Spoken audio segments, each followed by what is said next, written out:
خبر یہ ہے کہ پاکستانی آکیوپائیڈ کشمیر کی جو پارلیمنٹ ہے اس نے پاکستان کا دیا ہوا جو بجٹ ہے اسے ریجیکٹ کر دیا ہے،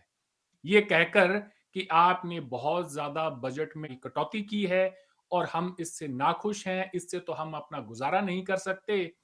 وہاں کے پرائم منسٹر ہیں سردار تنویر الیاس، ان کا یہ کہنا ہے کہ ہم تو بیس کیمپ ہیں کشمیر کی آزادی کا، یعنی ہندوستان میں جو کشمیر ہے اس کی آزادی کا بیس کیمپ ہے، آپ ہمارا بجٹ کیسے کاٹ سکتے ہیں؟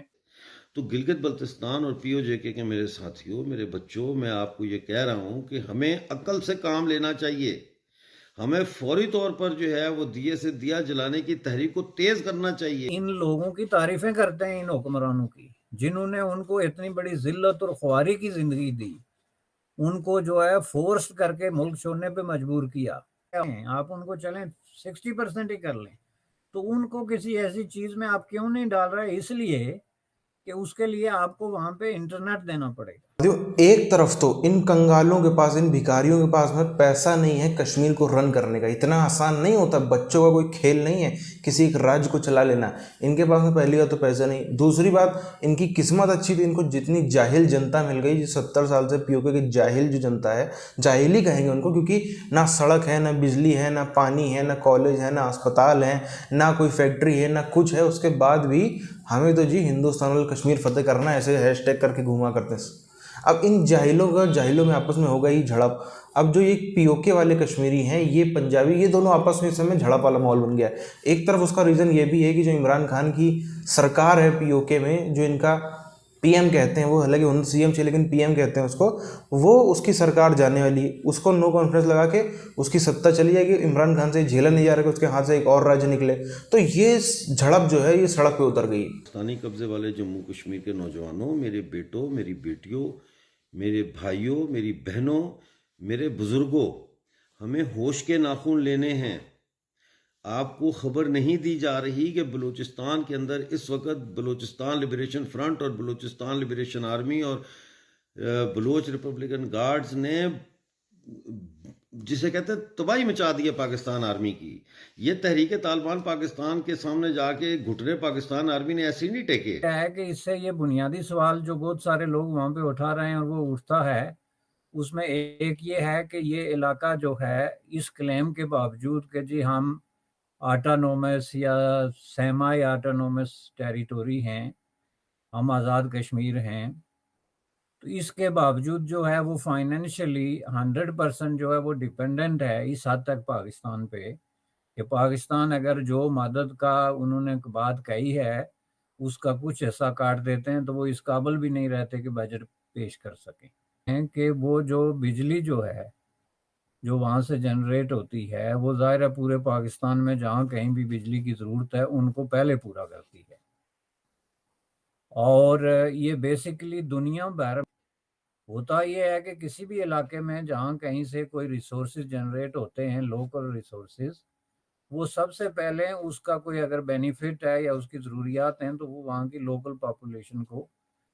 پہلے فراہم کیے جاتے ہیں۔ لیکن بجلی کی لوڈ شیڈنگ جو ہے وہ خود آزاد کشمیر کے اندر پاکستان کی نسبت کئی دفعہ بہت زیادہ ہوتی ہے، حالانکہ وہاں بجلی کی ضرورت جو ہے وہ کمپیریٹیولی بہت محدود ہے، چونکہ وہاں پہ کوئی انڈسٹریل ہیوی مشینری یا اس طرح کی کوئی سچویشن نہیں ہے جہاں ریئلی آپ کو ہائی وولٹیج اور بڑی تعداد میں بجلی کی ضرورت ہے۔ تو یہی وجہ ہے کہ وہاں پہ جو لوگ ہیں وہ اس پہ اعتراض کر رہے ہیں کہ یہ جو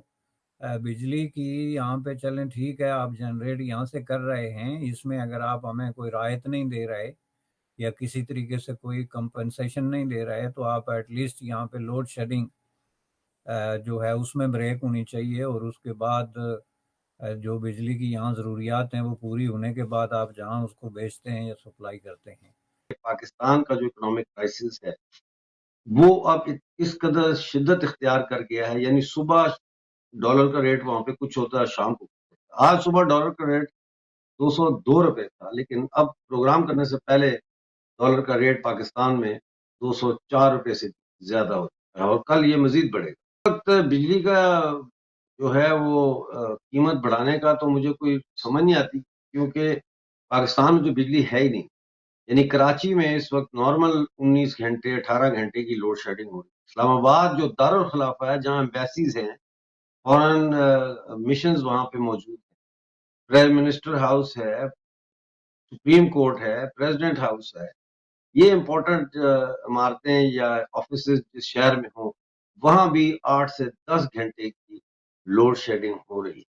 کہ پاکستانی قبضے والے جموں کشمیر میں کوئی انڈسٹری نہیں ہے، کوئی ایسی کھیتی باڑی نہیں ہے کہ جو ریونیو جنریٹ کرنے والی کھیتی باڑی، اور یہ پرپسفلی کیا گیا ہے تاکہ پی او جے کی جو ہے وہ ہمیشہ پاکستان کے اوپر ڈیپینڈنٹ رہے اکنامیکلی. اسی طرح گلگت بلتستان ہے نا، گلگت بلتستان میں کوئی اس طرح کی قابل ذکر فیکٹری نہیں ہے، کارخانہ نہیں ہے کہ جو پاکستان ٹورزم ڈیولپمنٹ کارپوریشن کے جو موٹیلز تھے ان کو پرائیویٹائز کیا گیا، بیچا گیا، لیکن ان کو خریدنے والے جو ہیں وہ ملٹری جنرلز کے اور سابق جو adviser minister for Kashmir affairs and Gilgit Baltistan Ali Amin Gandapur اور special adviser to Imran Khan Zulfi Bukhari کے فرنٹ مینز کے ذریعے بتایا جاتا ہے کہ وہ خریدے گئے ہیں. اس طرح سے اگر ہم پاکستانی قبضے والے جموں کشمیر کی بات کریں تو پچھلے پروگرام میں آپ کو بتا چکا ہوں کہ پاکستانی مقبوضہ جموں کشمیر کا جو ڈیولپمنٹ بجٹ ہے اس میں سے 7 بلین روپیز جو ہے وہ روک دیے گئے، وہ نہیں دیے جا رہے. نہ صرف یہ بلکہ کچھ دن پہلے یہ اعلان کیا گیا کہ جو اس وقت کا جو بجٹ ہے، یعنی کہ جو 2022-23 کا جو بجٹ ہے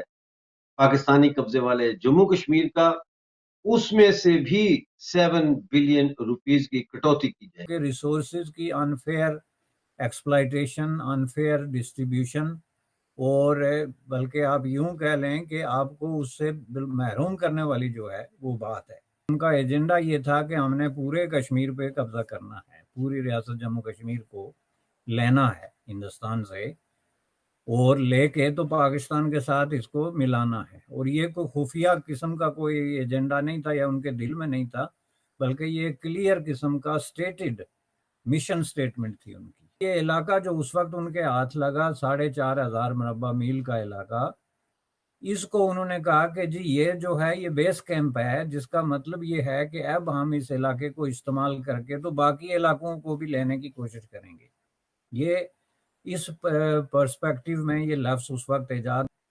تو یہاں تو جسٹ ہم تیاری کرنے کے لیے آئے ہوئے ہیں. بالکل اسی کانسیپٹ کے تحت یہ بیس کیمپ کا ہے کہ یہ کوئی ایسی جگہ نہیں جہاں پہ ہم ڈیولپ کریں، عوام کو یہ ڈسکریج کرنے کے لیے کہ آپ مطالبہ کر رہے ہیں کہ ہمیں یونیورسٹی دیں یا میڈیکل سکول دیں یا ہاسپٹل دیں یا سڑک دیں. یہ تو بیس کیمپ ہے. یہ کہہ کے تو آپ ایزیلی اپنے آپ کو ایکسکیوز کر لیتے ہیں کہ ہمیں یہاں کچھ کرنے کی ضرورت ہی نہیں، چونکہ ہمارا اصل مقصد تو پورا کشمیر لینا ہے. ساتھیوں، جس دھرتی کو، جس حصے کو، جس زمین کے ٹکڑے کو ہمارے راجہ ہری سنگھ جی نے پیسے دے کر باقاعدہ انگریزوں کو قیمت چکا کر انہوں نے کشمیر خریدا تھا، پورا کا پورا کشمیر، کسی بھی طریقے سے ان کو دان دکشنا میں ادھر ادھر سے کر کے نہیں ملا تھا، اس پہ بھی آپ دیکھو انہوں نے پہلی بات تو اس کے ایک حصے پہ خود 70 سال سے قبضہ کیا، ایک حصہ چائنا کو بیچ دیا. اب لوگ کہتے ہیں کہ کیا فرق ہے، سب ایک جیسے ہوتے ہیں، ہر کوئی ایک ہی جیسا ہے، کیوں لوگوں کو ڈیوائیڈ کرتے ہو؟ تو ایک یہاں پر آپ کے سامنے سوال ہے، اتراکھنڈ میں یا ہمانچل پردیش میں ہر سال لاکھوں لوگ جو ہیں وہ ہندوستان کے الگ الگ حصوں سے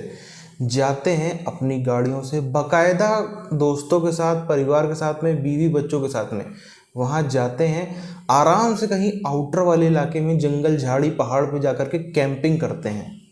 کسی کو نہ ڈر لگتا ہے، نہ کسی کے ساتھ میں چوری چکاری ہوتی، نہ کسی کے ساتھ میں کسی طریقے کا اپرادھ ہوتا ہے. ایسا بھی نہیں ہے کہ جو اتراکھنڈ کے اور ہمانچل کے لوگ ہیں بہت کروڑپتی، ان کے پاس میں بہت پیسہ ہے اس لیے وہ سب نہیں کرتے. بہت غریب لوگ بھی ہیں، بہت ٹرائبل لوگ، سیدھی سی بات ہے، کوئی وہاں پہ اتنا تو ہے نہیں کہ ہر آدمی کروڑپتی ہو، لیکن اس کے بعد بھی غریبی میں وہ آدمی محنت مزدوری کر کے اپنا پورا جان جھونک کر کے کما کے 2 وقت کی روٹی کھانے کو پسند کرتا ہے، اس کو زیادہ پراتھمکتا دیتا ہے، نہ کہ کشمیریوں کے جیسا.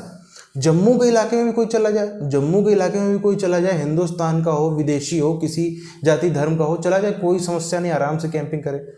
کشمیر کی ویلی میں